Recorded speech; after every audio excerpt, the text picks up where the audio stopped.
Bueno, ahí me parece que ya estamos. Bueno, buen día para todos los que no he podido saludar. Creo que saludé casi todos. Pero agradecemos al Señor una vez más tener el privilegio de abrir su palabra. Hoy vamos a avanzar un paso, ¿sí? En esta serie de reuniones que estábamos hablando de temas relacionados a dar fruto, ¿sí? Y hoy, como ven, tenemos que hablar de evangelización, pero lo vamos a dejar, digamos, siempre dentro del mismo marco, ¿no? Esperen que estoy un poco más libre. ¿Ustedes se acuerdan que habíamos arrancado con Juan 15? ¿Sí? A ver si pasa. Pasa o no pasa.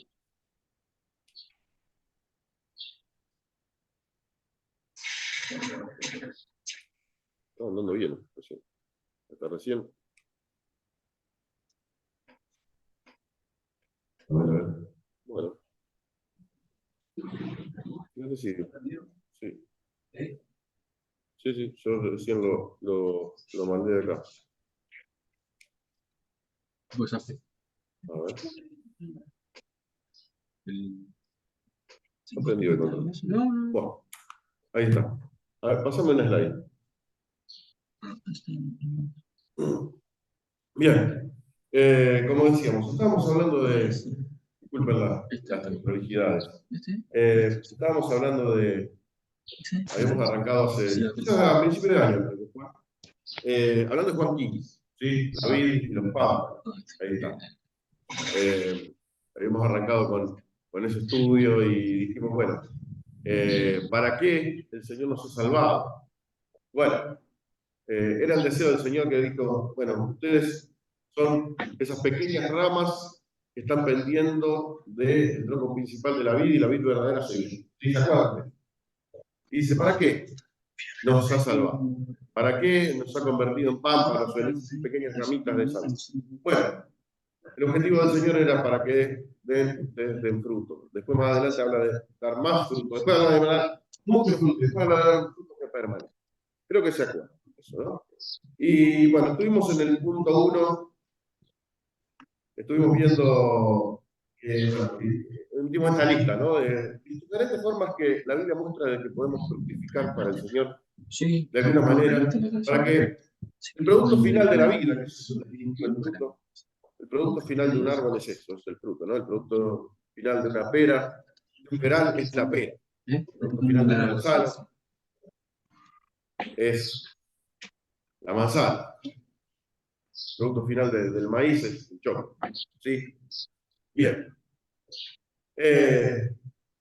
Y al respecto, dijimos que, bueno, veíamos que hay 8 formas de dar fruto, ¿no? Y estuvimos en el punto 1 viendo todo el detalle de Gálatas 5. 5:22, 23, el fruto del Espíritu, es amor, gozo, paz, paciencia, benignidad, bondad, fe, mansedumbre, templanza. Lo vimos con algún nivel de detalle, demasiado. Cada una de esas características. Bien. Ahora, llegamos al punto 2. El punto 4 también lo tenemos marcado en verde porque lo vimos en una reunión especial de alabanza. El tema de la alabanza, sí, como fruto también que la Biblia muestra. Y ahora, ¿por qué hablamos de fruto cuando hablamos de compartir el Evangelio? Por lo siguiente, miren. A ver si agarro acá. Y si no, ahí está, por ese motivo. Entonces recuerda el texto de Mateo 22. El Señor se estaba despidiendo. Le dice a los discípulos, miren, por lo tanto, vayan, hagan discípulos de todas las naciones, bautícenlos en el nombre del Padre, del Hijo y del Espíritu Santo, y enséñenle que guarden todas las cosas que yo les he mandado. Y aquí yo estoy con vosotros todos los días hasta el fin del mundo. Amén. A eso se le suele llamar la gran comisión. El Señor comisiona a sus discípulos a extender el Evangelio y a hacer más discípulos. Y cuando llegamos a Juan capítulo 16, que es el segundo texto que tienen ahí en pantalla, Cuando llegué, estaba el Pero bueno, el 16 es casi un capítulo de despedida. Se dedica todo el capítulo a saludar. Saluda un montón de personas el apóstol Pablo. Él no había estado nunca en Roma hasta ese momento. Él escribe a los romanos, justamente. Roma era la capital del imperio, era la capital del mundo prácticamente. Y conoce un montón de gente que ya está en Roma, aunque nunca había estado ahí. Entonces empieza a mandar saludos. Y empieza a mandar saludos. Hay un montón de gente que es muy interesante los saludos que manda, por qué motivo saluda, a quién se dirige, cuáles son las historias previas. Bueno, hay cosas muy interesantes. Y en el medio, el versículo 5 dice, saludad a Epeneto, amado mío, que es el primer fruto de Acaya para Cristo. Lástima que ya le puse nombre a mis dos hijos varones porque Epeneto sería un nombre espectacular para ponerle a un niño varón. Pero bueno, será consejo para otros que vendrán más adelante. Algún día veremos a algún bebé por aquí correteando llamado Epeneto, seguramente. Pero bueno, fíjate que dice que es el primer fruto de Acaya para Cristo. El primer fruto de la provincia de Acaya, la provincia donde estaba Corinto. Pues fíjate que hay una relación muy estrecha entre lo que es el fruto y también lo que es las personas que se acercan al Señor. Cuando el apóstol también se dirige a los corintios, hablando, tenía que tratar un tema medio picante, que eran las divisiones que había ahí en la iglesia de Corinto. Algunos decían, bueno, yo soy de Pablo, otros decían, yo soy de Apolo. Pablo era el enseñador por excelencia, el que había fundado la iglesia. Apolo era un predicador muy elocuente, alguien que explicaba la palabra de una manera que todos se quedaban medio pasmados. Y uno decía, yo soy de Pablo, yo soy de Apolo. No, yo no soy de ninguno, yo soy de Cristo, a mí no me vengan con... Bueno, se hacían las estrellas, todo el mundo tenía algo para decir, ¿no? Como suele suceder a veces cuando hay cosas que no funcionan bien. Bueno, todo el mundo tiene algo para decir. Y Pablo tiene que tratar esto. Y en el medio de eso, acá hace como un enorme, importante, pero crucial paréntesis. Y él va a plantear esto, respecto del proceso a través del cual las personas van llegando al Señor. Dice, ¿qué pues es Pablo y qué es? Servidores por medio de los cuales habéis creído. Eso según lo que cada uno concedió al Señor. Dice, yo planté. Era la tarea que había hecho como servidor del Señor en medio de la ciudad de Corinto, ¿no? Yo planté. Apolos regó, pero el crecimiento lo ha dado Dios. Así que ni el que planta es algo ni el que riega, sino Dios que da el crecimiento. Y el que planta y el que riega son una misma cosa, aunque cada uno recibirá su recompensa conforme a su labor, porque nosotros somos colaboradores de Dios, nosotros sois labranza de Dios, edificio de Dios. Fíjense que en el desarrollo de la fundación de la iglesia, de la predicación del evangelio, de la enseñanza, de la constitución de la iglesia de Corinto, hay dos protagonistas humanos que tienen una preponderancia importante, Pablo y Apolos. Y dice, bueno, ¿qué son? Son servidores del Señor. Y fíjense cómo emparenta esto y trae un lenguaje muy vinculado a lo agrícola, a lo fructícola, si se quiere también. Y dice, ustedes son labranza de Dios. Y trae otra vez la imagen agropecuaria, ¿no? O de la explotación, de la explotación de la vid o de cualquier otro fruto. Dice, yo planté, Apolos regó. Hay todo un trabajo que hay que hacer para que una vid funcione y para que una vid pueda crecer y fructificar y dar las uvas y demás. Dice, hay una tarea que hace Pablo, hay una tarea que hace Apolo, pero en el medio hay un Dios que es el que da el crecimiento. En el medio de Pablo y en el medio de Apolo está Dios que da el crecimiento. Es decir, hay cosas que son necesarias hacer, que si no las hace un ser humano, Dios dijo, ustedes la tienen que hacer, háganla. Si ustedes no la hacen, o no las hace nadie, o Dios obrará un milagro, no sé. Pero la cuestión es que ustedes tienen que estar en ese proceso. Ustedes tienen que estar en el proceso o de plantar, o de regar, o de cosechar. Pero ustedes tienen que estar. Ahora, así como cuando el chacarero planta, hace la siembra, hace todo un proceso para sembrar. Llega un punto en donde el chacarero se tiene que quedar quietito y esperar que llueva. Y esperar que todo el proceso se desarrolla solo. El chacarero interviene, y tiene que intervenir mucho, naturalmente, pero llega un punto en donde, si hay sequía, no va a crecer ni una hojita. Si llueve por demás, va a crecer todo, pero se va a ahogar. El crecimiento lo vemos. En medio de ese proceso, dice, ustedes participan, nosotros participamos, me tocó plantar, están polos que le tocó regar, pero la verdad, ninguno es nada, el que da crecimiento va a ser. Cada uno recibirá recompensa conforme a su labor, eso por supuesto, pero nosotros somos colaboradores de Dios, ustedes son labranza. Fíjense que de alguna u otra manera estamos en ese proceso. Para que haya fruto, para el Señor también tiene que haber personas que conozcan al Señor. Y para que haya personas que conozcan al Señor, tiene que haber un trabajo, ¿sí? De algunos que siembran, otros que riegan, otros que en algún momento quizás tengan que cosechar lo que alguno anteriormente había sembrado, pero el crecimiento lo va a dar Dios. La obra espiritual, el milagro de la vida ocurre porque Dios dice que tiene que ocurrir. El milagro de la vida espiritual, de la vida que nace justamente a una vida nueva. Solamente Dios lo puede hacer, solamente Dios puede salvar. Cuando nace un ser humano, el cuerpo de un ser humano, sucede lo mismo. Hay quien dijo alguna vez que, ahora no recuerdo exactamente el número, disculpen, creo que eran alrededor de 600 situaciones que tienen que coincidir en el momento en que un hombre y una mujer tienen relaciones sexuales para que el embarazo se produzca. No sé si eran 600, capaz que me estoy equivocando con el número, sepan disculpar si no eran 600 y eran 200. Pero tienen que ocurrir un montón de cosas simultáneamente, no simplemente que un hombre y una mujer se encuentren, no, tiene que pasar un montón de otras cosas, también para que el embarazo se produzca. Y claro, el milagro de la vida al final del juego lo da Dios. El milagro de la vida espiritual al final del juego lo da Dios. Cierto es que hay una tarea que los seres humanos tienen que hacer para que después Dios actúe con toda su potencia y todo su poder. En el medio de ese proceso Dios dice, ustedes están metidos. Y el penetra era el primer fruto de la calle y Dios desea que haya mucho fruto también en ese sentido. En el sentido de personas que conozcan al Señor. La idea de Dios es esa. Y la idea de Dios descansa en 3 pilares, que creo que es importante y la vamos a conversar rápido. Fíjense, vamos a pasar una pantalla. A ver, probamos. Ahí está. Perfecto. Primera cuestión, primer pilar sobre el cual descansa el proceso del cual estuvimos hablando recién. La necesidad de las personas que se despiertan.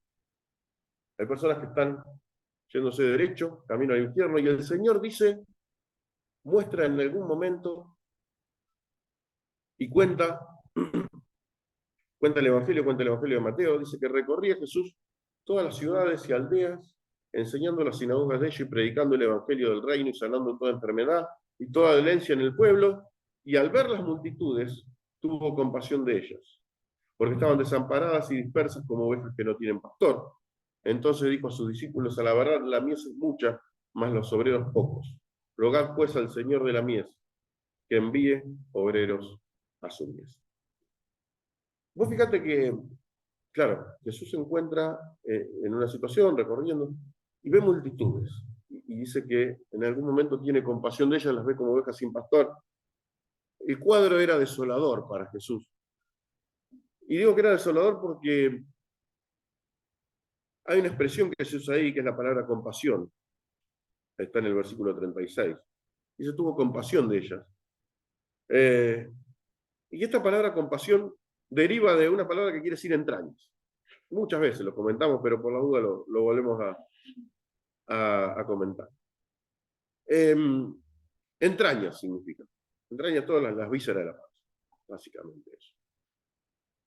La idea que está transmitiendo a través de esta palabra es la siguiente. Es decir, como decimos nosotros a veces, se me hizo un nudo en la panza. ¿Vieron cuando pasa algo y vemos algo que es muy terrible, que nos hace daño? Y sentimos algo de verdad en la panza, no es que es, no es una forma de decir, lo sentimos de verdad, o sea, algo que no sabemos identificar muy bien cómo, ni sabemos explicar qué tipo de dolor es, pero algo pasa en la panza. Bueno, es eso. Tuvo compasión, tuvo algo que le pasó en las entrañas. Esta expresión en los evangelios se usa solamente para hablar del sentimiento que tuvo Jesús, de nadie más. O se usa, o es usada por Jesús justamente en parábolas. Por ejemplo, en la parábola del buen samaritano, la parábola del hijo pródigo. Él usa referenciado de, por ejemplo, el buen samaritano tuvo compasión, tuvo misericordia, dice en otra traducción, tuvo misericordia del tipo que estaba tirado al borde del camino. Entonces, claro, dice que Jesús tuvo compasión de las multitudes porque las veía como ovejas que no tenían pastor. Pero hay algo que dice antes, y está marcado ahí. Y dice que antes de tener compasión, dice que vio a las multitudes. Al ver las multitudes, tuvo compasión de ellas. Es interesante que diga que al ver las multitudes tuvo compasión de ellas. Y esto es claro, porque en realidad lo que vemos determina lo que vamos a sentir. A la inversa, hay un adagio latino que nosotros tenemos y que lo usamos comúnmente, que seguramente casi todos lo conocemos, ¿no? Decimos, ojos que no ven, corazón que no siente. Expresiones tales como, bueno, no, pero esto no lo siento. Lo que está mostrando es que estamos teniendo falta de foco en lo que Dios quiere que tengamos foco. O quizás sea simplemente una excusa.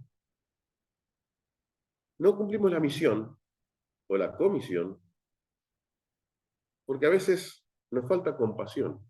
Y a veces nos falta compasión porque estamos mirando otro canal, porque no estamos mirando el ombligo, porque tenemos muchos problemas supuestamente y ciertamente a veces así. Pero igualmente a veces tendríamos que ponderar verdaderamente cuáles son los problemas y tendríamos que preguntarnos, ¿no? ¿Qué estamos mirando? Indudablemente la economía nos agobia, ¿no? Van a ser tiempos duros y bueno, eh, son momentos difíciles, sabemos que lo que se viene no es fácil, lo que estamos viviendo es complejo, pero ¿qué estamos mirando? ¿Cuáles son nuestras prioridades? Preguntamos al último, ¿formo parte de la solución que Jesús plantea? Jesús plantea un problema también, en este pasaje que leímos recién. Plantea un problema, que es un problema serio, pero que tiene solución. Fíjense que el problema que plantea no es que las multitudes estén como ovejas que no tienen pastor. Porque él sabe cómo trabajar y cómo tratar esas ovejas, y sabe, tiene la alternativa de salvación. Él vino para buscar y salvar lo que se había perdido,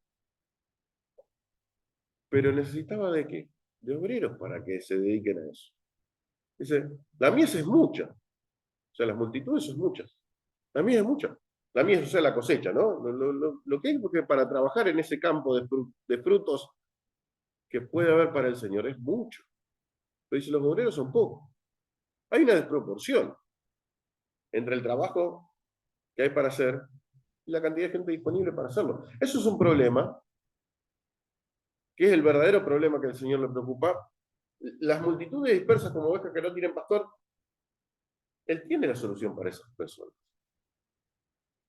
Pero necesita gente que se ponga a laburar en la mies, que se ponga a laburar en el campo. Y hay una desproporción entre una cosa y la otra.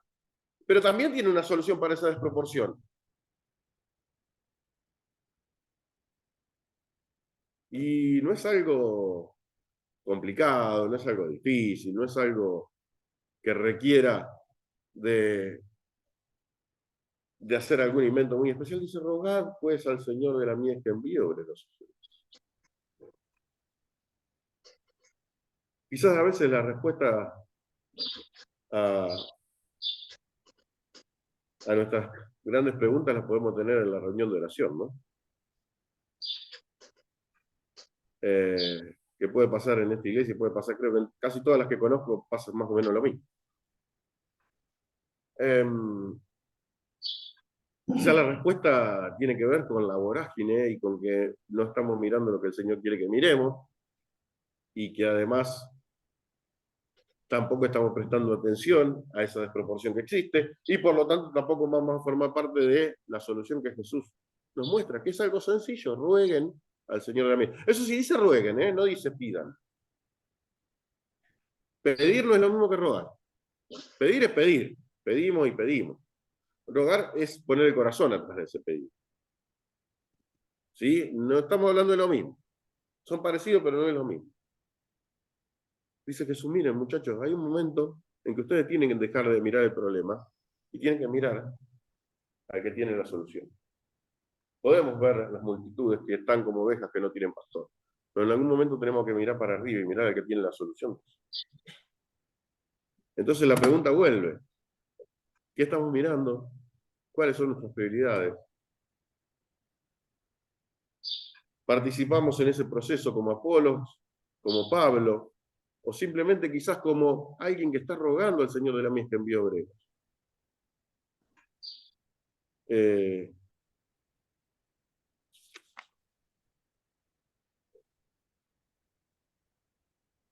Podemos decir que la necesidad es grande y nos angustia, y nos puede llegar a angustiar si en realidad estamos mirando lo que el Señor mira, pero en realidad la necesidad no es lo que nos va a enviar. La necesidad no va a ser el motor principal. La necesidad es un pilar que tiene que ver con la gran comisión, pero hay otros dos que son claves y son cruciales. Mira, a ver si ahora agarra.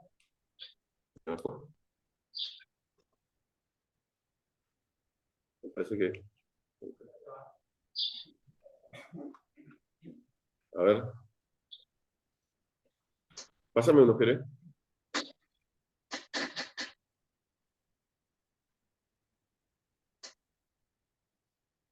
¿Está pasando?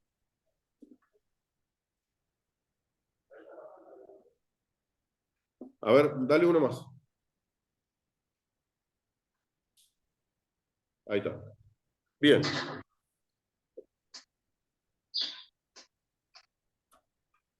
Ahí nomás, apenas termina ese capítulo 9, porque cuando lo leímos era que terminaba, dice: rueguen al Señor de la mies que envíe obreros a su mies.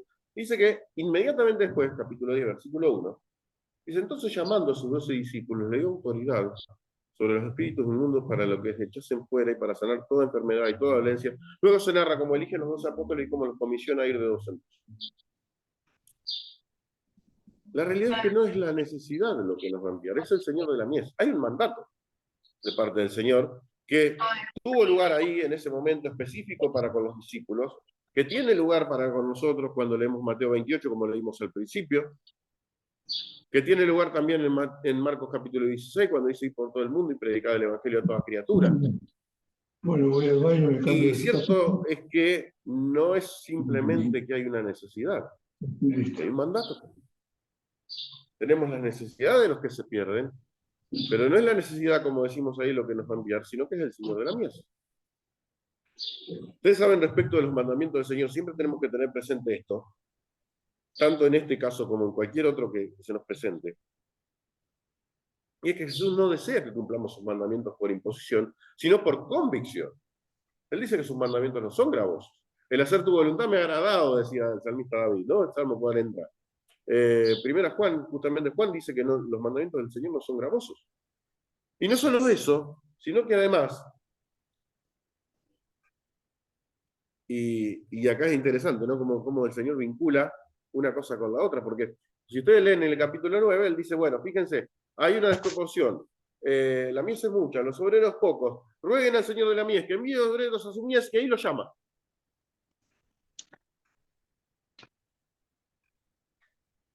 Lo que tenemos que también entender es que nosotros mismos podemos ser la respuesta a nuestras oraciones.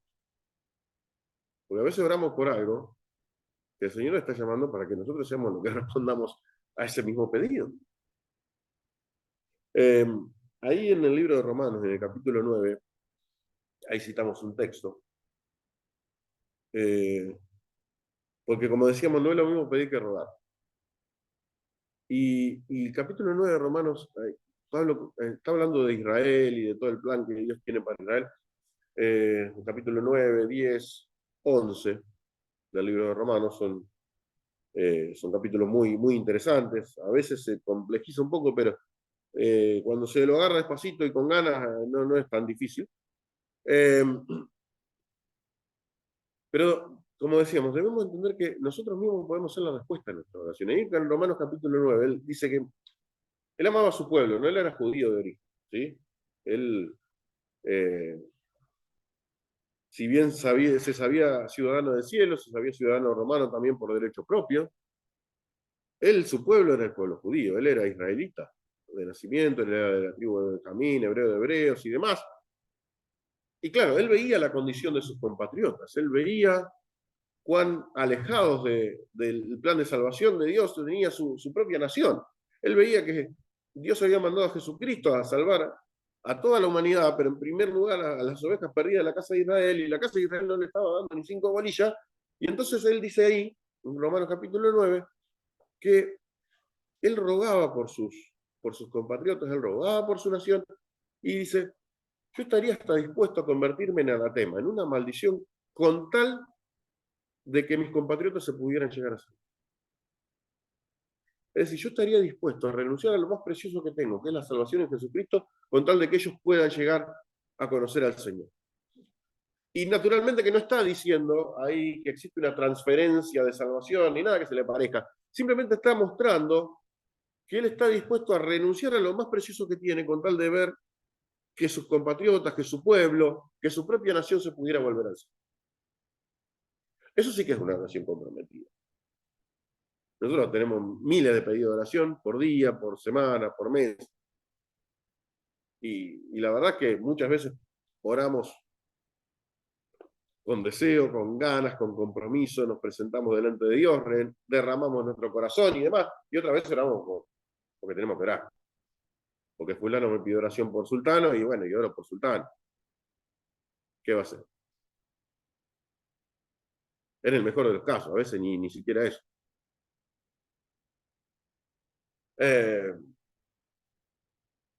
Pero, como decíamos, hay una necesidad, y es una necesidad que es terrible, es enorme.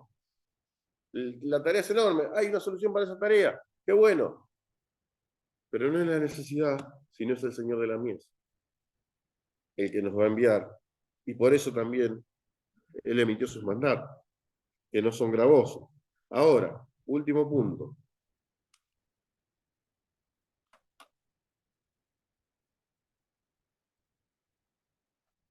Hay un tercer pilar, que no es solamente la necesidad de las personas que están camino a la aparición. No es solamente el mandato del Señor, sino que hay una necesidad interior, a veces, que surge en el corazón del creyente. Y esto es algo muy delicado, porque si yo me tengo que sincerar delante del Señor, encuentro que esa necesidad interior muy pocas veces aparece, pero que también es una realidad.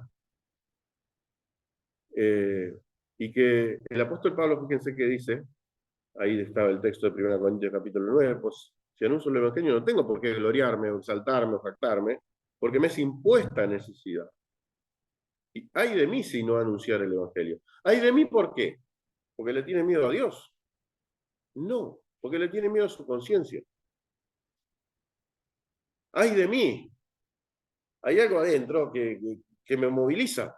Es lo mismo que le pasaba al profeta Jeremías. Decía, bueno, llega un momento, Jeremías capítulo 20, no estoy narrando, llega un momento que dice, bueno, no, ya está, no puedo seguir predicando y anunciando la palabra de Dios a un pueblo que está rebelde, que tiene los oídos tapados, que no quiere saber nada, que me tiran piedrazo cada vez que hablo, que me tiran en un pozo, me tiran una cisterna, no me dan bolilla, nada, ya está, ya me cansé, me voy a poner un parripollo, no sé, o voy a vender ballenita, me voy a dedicar a otra cosa.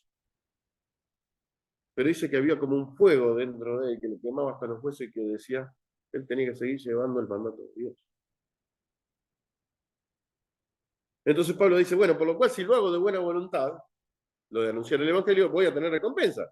Si de mala voluntad la comisión no ha sido encomendada, lo tengo que hacer igual, con gana o sin gana. ¿Cuál pues es mi galardón? Que predicando el Evangelio presente gratuitamente el Evangelio de Cristo para no abusar de mi derecho en el Evangelio. Por lo cual, y atenti con esto, por lo cual, siendo libre de todos, me he hecho siervo de todos para ganar a mayor número. Me he hecho siervo de todos para ganar a mayor número. ¿Sabe una cosa? Calidad y cantidad no son antónimos. Eso somos pocos, pero bueno, no existe. Si uno lee el libro de los Hechos, Lucas se encarga con lujo de detalles, en algunos casos no vamos a entrar en detalle, podríamos hacer un listado y vamos a encontrar no menos de 15 referencias, quizás hay más, en donde se hace un conteo específico de las personas que iban llegando al Señor, o de la cantidad de iglesias que se plantaban, o de diferentes situaciones en donde él hace referencia específica a crecimiento numérico. A veces con números específicos, a veces no. A veces gran cantidad o términos generales. Pero podríamos hacer un detalle. Y la realidad es que no existe eso de pocos pero buenos. Bueno, acá decís, bueno, nosotros somos buenos, por eso vienen poquito y acá estamos. No existe eso. La historia de la iglesia también, además del libro de los Hechos, verifica que la calidad tarde o temprano deriva en cantidad. El crecimiento espiritual genera impacto. Y va a traer crecimiento numérico en algún momento. Eso a veces pasa, a veces no. Hay momentos en que sí, hay momentos en que no. Y a veces es cierto, hay frialdad, a veces no. A veces simplemente hay que revisar cómo estamos y qué hacemos. Pero lo interesante es que dice que yo me he hecho siervo de todos para ganar a mayor número. Ese era el deseo que tenía la. Dice, me he hecho a los judíos como judíos para ganar a los judíos. A los que están sujetos a la ley de Moisés. Aunque yo no estoy sujeto a la ley de Moisés. Como sujeto a la ley para ganar a los que están sujetos a la ley y a los que están sin ley, como si yo estuviera sin ley. No entiendo yo sin ley, sino bajo la ley de Cristo, que es otra cosa que alguna vez hablamos y podemos seguir hablando, para ganar a los que están sin ley. Pero dice, me he hecho débil a los débiles, para ganar a los débiles, a todos, me he hecho de todo. Para que de todos modos salve a algunos, y esto hago por causa del Evangelio, para ser copartícipe con él. Lo que está diciendo es, si hay que identificarse con las personas a las cuales le tengo que llevar el mensaje, me tengo que identificar con ellos. No hay vuelta. No hay vuelta atrás. No me puedo parar en un pedestal. No lo podemos hacer. No se predica desde la superioridad. El Evangelio tiene por fin comunicar. El Evangelio es comunicación. Para que haya comunicación tiene que haber un emisor, un receptor y un mensaje que sea decodificado de la misma manera por las dos partes. Si no, no hay comunicación. Cuando yo me planto y me planto delante de todo el mundo desde un pedestal de superioridad, o bueno, que si me escuchan, me escuchan, y si no me escuchan, no me escuchan, no estoy comunicando. Y cuando no comunicamos, no estamos predicando el Evangelio. Perdón que lo diga. El Evangelio tiene por fin comunicar. Y dice, esto hago por causa del Evangelio para hacerme copartícipe con él. Hay identificación. Usted sabe que, claro, Pablo es muy claro, es muy directo en esto. Ustedes saben que cuando Hudson Taylor fue pionero en la misión al interior de la China. Hasta el momento, vivió en el año 1800 y pico. Cuando empezaron a aparecer las agencias misioneras, claro, iban todos a la capital, iban a Shanghái en ese momento, y bueno, y ahí los ingleses iban con sus trajes de ingleses, y claro, también eso era colonia, ¿no? Entonces aprovechaban como para medio a los, un poco por buena voluntad y otro poco a los garrotazos, predicar el Evangelio. Y entonces, claro, estaban ahí los ingleses y llegaban todos con su ropa muy acartonada, muy pulcra, y demás, y ahí armaban esas reuniones que, claro, los chinos, cada tanto algún chinito le llegaba el mensaje, pero nada. Hudson Taylor cuando llega se tuvo que ganar no solamente las dificultades de llevar adelante esa tarea, sino se tuvo que ganar la oposición de la mayoría de los ingleses que estaban ahí con él, porque en algún momento se vistió de chino y empezó a caminar en medio de los chinos como un chino. Amén de que además él tenía el deseo y la intención en el corazón de, claro, de predicar en el interior de la China, donde nadie había ido. Él funda la misión que se llamó la misión al interior de la China. Una misión que cambió realmente la historia del Evangelio en China.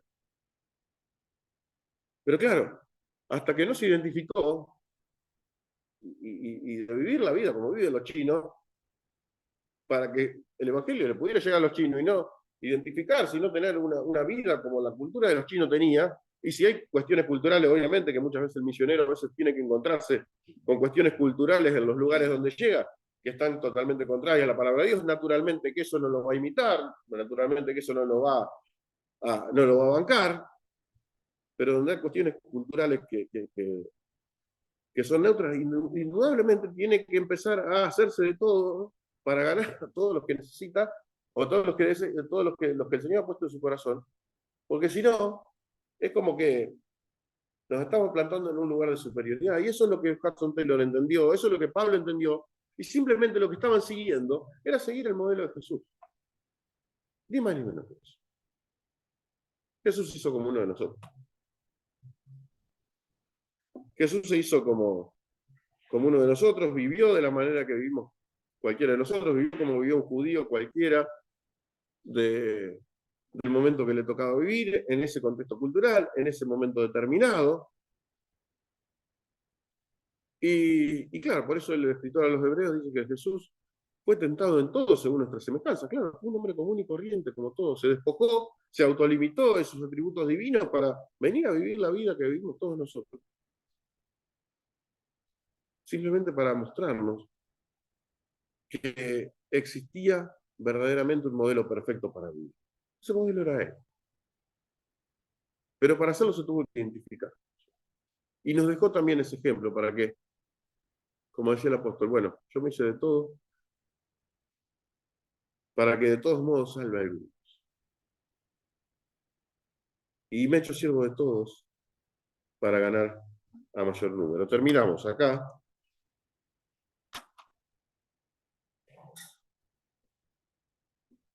Recordamos que el Señor Jesús cuando se estaba despidiendo le dice a los discípulos y a las personas que estaban con él, pero van a recibir poder cuando haya venido sobre vosotros el Espíritu Santo. Me serán testigos en Jerusalén, en toda Judea, en Samaria y hasta lo último de la tierra.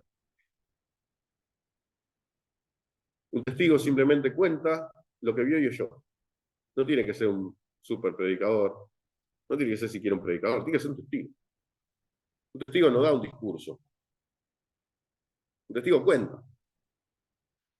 Un testigo tiene que ser fiel en lo que, cuando se lo cita a declarar, tiene que ser fiel en declarar lo que vio, lo que escuchó, lo que conoce. No puede decir una palabra de más, una palabra de menos, porque si no lo pueden meter en cana por falso testimonio. Simplemente es un testigo a testigo. Dice, ustedes me serán testigos. Ese es el deseo del Señor, que sean testigos. Y ahí vienen las preguntas, ¿no? ¿Cuánto nos cuesta cumplir el mandato del Señor? Yo sé que hay hermanos que tienen una enorme facilidad y realmente los admiro. Una enorme facilidad para compartir el Evangelio. A mí me cuesta horrores. Cuesta horrores. Uno siempre piensa que tiene miedo de quedar mal, y no se da cuenta que cuán errado está. ¿Cuánto necesitamos simplemente expresar lo que hay verdaderamente dentro de nuestro corazón y cuánto necesitamos atestiguar en nuestra vida diaria los eventos que nos pasan día a día? ¿De quién estamos aferrados cuando pasamos un momento difícil? ¿De quién podemos hablar? Y bueno, que el Señor nos sostiene, que el Señor nos ayuda. Ni más ni menos que eso, testigos. No grandes y elocuentes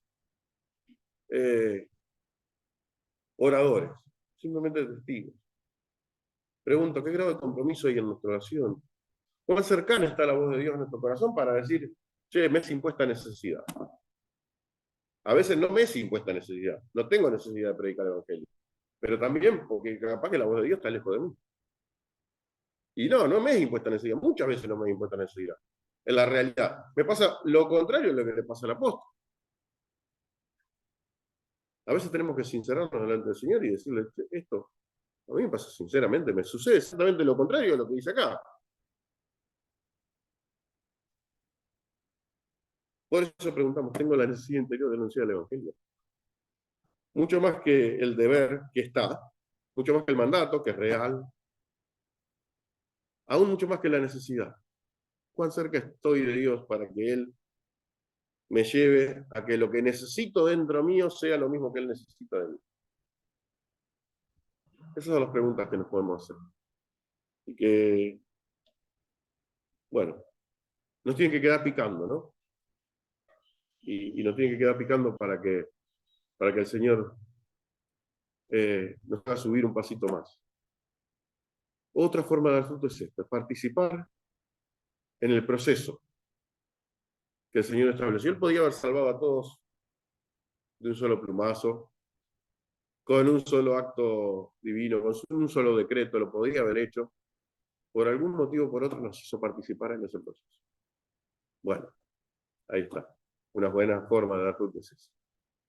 Participando en el proceso para que las almas lleguen a Señor. Oramos. Te damos, Señor, por este tiempo, por este momento que nos permitís pasar. Gracias, Señor, te damos por tu palabra, por todo lo que ella nos muestra, por lo que significa. Y Señor, aunque a veces al ser confrontados con tu palabra nos encontramos a años luz de lo que vos pretendés y deseas, gracias porque no solamente está la necesidad, no solamente está el mandato, no solamente está lo que pueda pasar en nuestro corazón, también está tu promesa de que vos estarás todos los días con nosotros hasta el fin del mundo. Señor, gracias porque tu compañía, Señor, no depende de nuestras circunstancias, no depende de nuestras decisiones, no depende ni siquiera de las cosas buenas o malas que podamos hacer, sino depende de tu fidelidad, como hemos cantado. Te agradecemos por este tiempo, por este momento, gracias porque a pesar del clima, un grupo de hermanos nos hemos podido encontrar una vez más. Señor, nos ponemos en tus manos para que hagas lo mejor. Te pedimos por los hermanos que están en necesidad, por este chico victoriano que está en angustia, rogamos por él, por tu mano de poder, por tu testimonio para su familia. Rogamos por Ezequiel, Señor, porque, Señor, por su familia, seguimos poniéndolo en tus manos, Señor. Clamamos por una recuperación milagrosa en su vida. Clamamos por nuestra nación, como hoy también se ha comentado. Clamamos para que podamos vivir quieta, reposadamente, para que haya paz, para que el Evangelio pueda correr y para que si hay momentos difíciles y de angustia, Señor, también las personas que están en angustia y en dolor puedan de alguna manera u otra encontrarse con vos, con tu mensaje, con tu palabra. Te agradecemos, Señor, por todo una vez más. Nos ponemos en tus manos en el nombre de Jesús. Amén. Bueno, gracias a todos por su presencia, por su atención. En la bondad del Señor nos estaremos